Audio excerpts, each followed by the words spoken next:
guys, it's Brian from XS MotorWorks and welcome back to my shop. So hey, this is the fifth episode in Project Mini Split Decision, or my hybrid go-kart here. And what I've got to do is actually get the differential in the go-kart, so I can actually take the motor, the first motor, and get the power to the ground. The second motor, I believe, is going to live somewhere right around here, but the first goal is just to get the first one set up. So to do that, I got this differential here. This is a differential out of a Honda CR-V. It is an open diff. You can probably see the little gears in there. So it's currently an open diff. It is the 5-inch version of this differential. This is actually one of the smallest differentials I was able to find for a really cheap price. I paid $100 for this thing, including the bell housing and everything, although I didn't need it. So what I'm going to do is, obviously this is the ring gear, and normally there'd be a diff that'd be onto this. So I don't need this ring gear though. What I'm going to do is attach a chain right to it, and that's actually going to produce the same forces on the actual diff. But what I do need to do is make it a limited slip differential. One thing I like about this little Honda, again, it's a little 5-inch diff, is they have these cheap man's LSDs.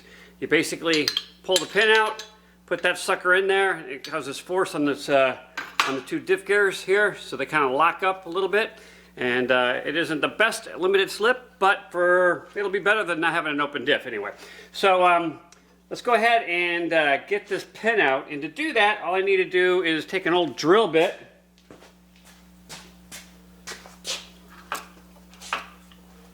Find an old drill bit. And knock this pin out of here.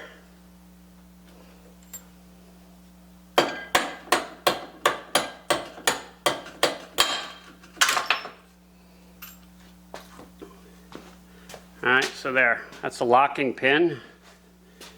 And now, should be able to slide this overall pin out.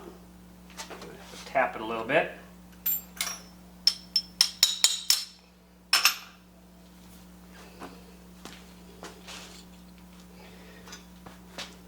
Let that mechanism in.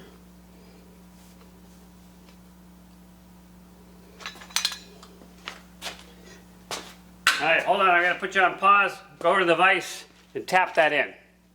So that didn't work.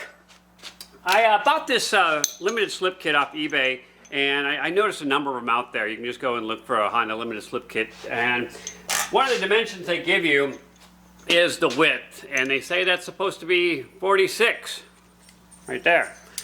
However, for the CR-V diff, that's too big.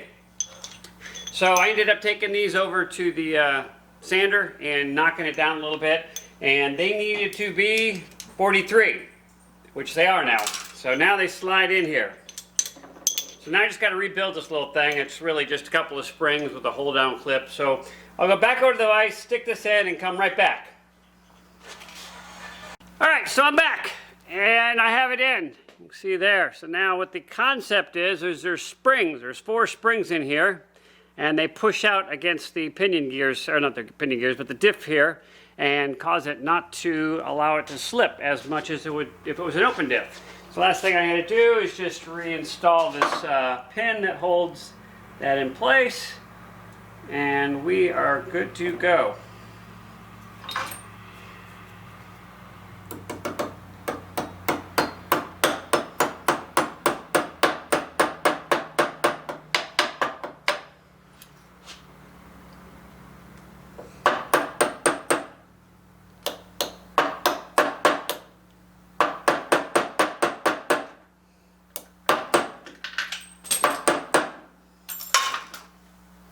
And now, this go-kart has a poor man's limited slip differential installed.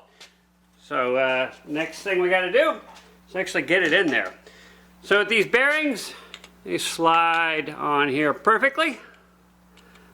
I'm going to pick too perfectly. Tap them on a little bit.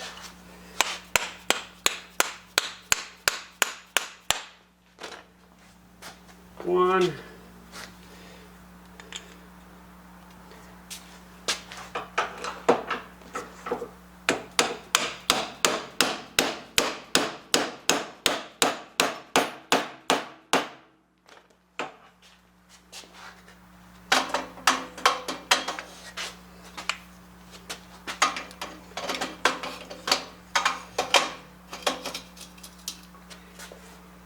There you have it. The Diff is actually installed. So you can see here again why the A-arms and the frame rail are the way they are.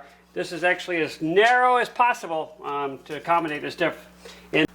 Okay, so I went ahead and installed the actual CV joints on here as well, kind of to test this out.